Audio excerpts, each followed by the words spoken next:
అదరగొట్టే కారం రంగు రుచి ఆచి కారం పొడి.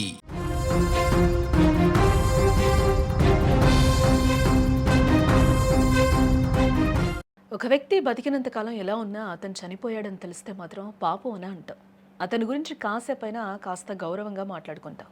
కుటుంబ సభ్యులు సైతం బతికినంత కాలం అతను ఎలా బతికినా కనీసం అంతిమ యాత్ర అయినా ఘనంగా చేయాలని భావిస్తూ ఉంటారు. కొందరైతే ప్రమాదంలో తమ వారు మృతి చెందితే చట్ట ప్రకారం మృతదేహానికి పోస్ట్ మార్టం చేయాల్సిండగా డెడ్ బాడీ శరీర భాగాలు కట్ చేయడం ఇష్టం లేక పోస్ట్ మార్టం చేయడానికి అంగీకరించారు. కానీ కొందరు అధికారులకు వైద్యులకు మాత్రం ఇవేవి పట్టవు. మన సెంటిమెంట్లతో వారికి పని ఉండదు. అడుగడుగున నిర్లక్ష్యంగానే వ్యవహరిస్తూ బాధితుల మనోభావాలతో ఆడుకుంటారు. అందుకు నిదర్శనమే శ్రీకాకుళం జిల్లాలోని నరసన్నపేటలోని కమ్యూనిటీ హెల్త్ సెంటర్ పనితీరు. శ్రీకాకుళం జిల్లా లావేరు మండలం గుర్రాలపాలెం గ్రామస్తులు శ్రీముఖలింగం దైవ దర్శనానికి ఆటోలో వెళుతూ ఉండగా అచ్యుతాపురం వద్ద వారు ప్రయాణిస్తున్న ఆటోను బొలెరో వాహనం ఢీకొట్టింది. ఈ ప్రమాదంలో గట్టెమ అచ్చయ్యమ్మ, పద్మావతి మృతి చెందగా మరో 6గురికి గాయాలయ్యాయి. 2 మృతదేహాలను పోస్టుమార్టం నిమిత్తం నరసన్నపేట సిహెచ్సికి తరలించారు.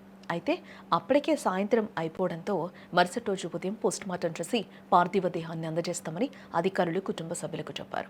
ఈ నేపథ్యంలో తన తల్లైన అచ్చయ్యమ్మను చూడటానికొచ్చిన ఆమె కుమారుడు తల్లి మృతదేహం మార్చురీలో చీకటి గదిలో ఉండడం చూసి చలించిపోయాడు. ఒకసారిగా ఆ పరిసర ప్రాంతాల్లో పందికొక్కులు తిరుగుతూ ఉండడంతో ఆవేదన వ్యక్తం చేశాడు. ఇంత దౌర్భాగ్యమైన పరిస్థితిలో మనం ఉన్నామా?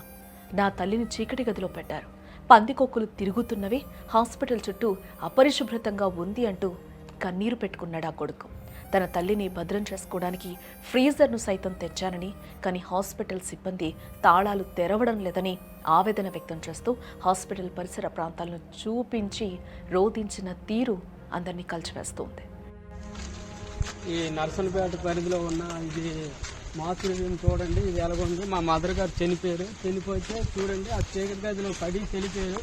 అప్పటికి మేము ఆ బాక్సులు తెచ్చుకున్నాం, 9,000 ఖర్చు పెట్టి. ఆ బాక్సులు తెచ్చుకున్నప్పుడు కూడా తాళాలు ఇవ్వలేదు, అక్కడ పడేశారు. మార్నింగ్ ఆ బాడీ ఏమవుతాయి చూడండి. మీరు తదనంతరం రేపు అది తీసుకెళ్లి మీరు మరి దాన ధర్మం చేయాలంటే ఆ స్మెల్ వచ్చి మేము ఎంత ఇబ్బందులు పడతాం. పందికొక్కులు వాటర్ చూడండి ఒకసారి ఇందులో పడించారండి. మా అమ్మగారు కనీసం కరెంట్ కూడా లేదు, ఒక లైట్ సదుపాయం లేదు. చూడండి ఎలా ఉంది.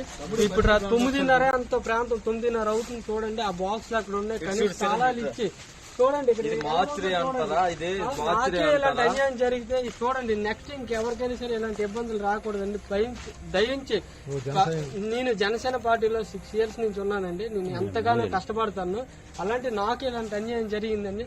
అందరు కొద్దిగా దయించి ఆలోచించండి. చూడండి నా తల్లి పరిస్థితి ఎలా ఉంది. ఘోరంగా ఉంది అంటే మేము